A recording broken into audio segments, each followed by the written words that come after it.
இந்த வீடியோ பார்க்குற அனைவருக்கும் வணக்கங்க. ஒரு 3 ஏக்கர் தென்னந்தோப்பு இன்றைக்கி சேலுக்கு வந்திருக்குங்க. இந்த தென்னந்தோப்பு பார்த்தீங்கன்னா, வெய்ய காலத்தை கூட தண்ணி வத்தாத ஒரு இடங்க. நல்ல ஒரு அருமையான இடங்க. டேமை ஒட்டியே இருக்கனால, எந்த சம்மர் சீசன்லையும் இப்போ இந்த வீடியோ போடுறதே சம்மர் சீசன் தாங்க. இந்த சம்மர் சீசனில் கூட தண்ணி வத்தாத இருக்கு பார்த்துக்கோங்க. மொத்தம் ஒரு 3 1/2 ஏக்கருங்க. 3 ஏக்கர் பட்டாங்க. 50 சென்ட் பொறோட.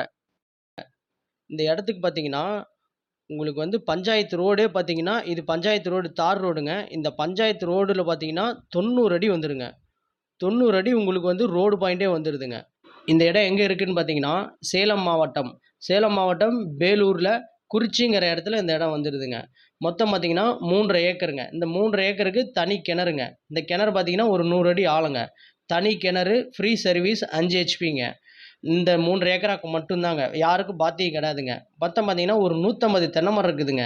இந்த 3 1/2 ஏக்கரால பார்த்தீங்கன்னா, ஒரு 150 தென்னை மரம். அது போக எல்லாம் வெறும் பூண்டு செடி எல்லாம் முளைச்சிருக்குங்க. மெயின்டெயின் இல்லாம இருக்குதுங்க. நல்ல ஒரு அருமையான இடங்க. நான் ஏன் உங்களுக்கு ஃபர்ஸ்ட்டு சொன்னேன் பார்த்தீங்களா, சம்மர் சீசன்ல கூட தண்ணி வத்தாத இடம்னு. கிணத்துல இருக்கிற தண்ணி இல்லாம 2 போர் இல்லாம பக்கத்துல தாங்க புழுதிக்குட்டை டேம் இருக்கு. அந்த டேம்ல தண்ணி வந்து ஓடை வழியா போகுங்க. அந்த ஓடை வழியில வர தண்ணி வந்து நம்ப காட்டுக்கு இந்த மாரி உள்ள வருங்க. அந்த மாரி ஆப்ஷன் பண்ணியிருக்காங்க. ஸோ சம்மர் சீசன்லயும் இது சம்மர் சீசனுங்க. இந்த சம்மர் சீசன்ல எந்த அளவுக்கு தண்ணி போகுது பார்த்துக்கோங்க. பாருங்க டேம்லேருந்து ஒட்டி ஓடை வழியா போற இடங்க இது. ஏக்கர் 60 லட்சம் சொல்றாங்க. கிரயத்த பொறுத்து முன்ன பின்ன அனுசரிச்சு பண்ணிக்கலாங்க.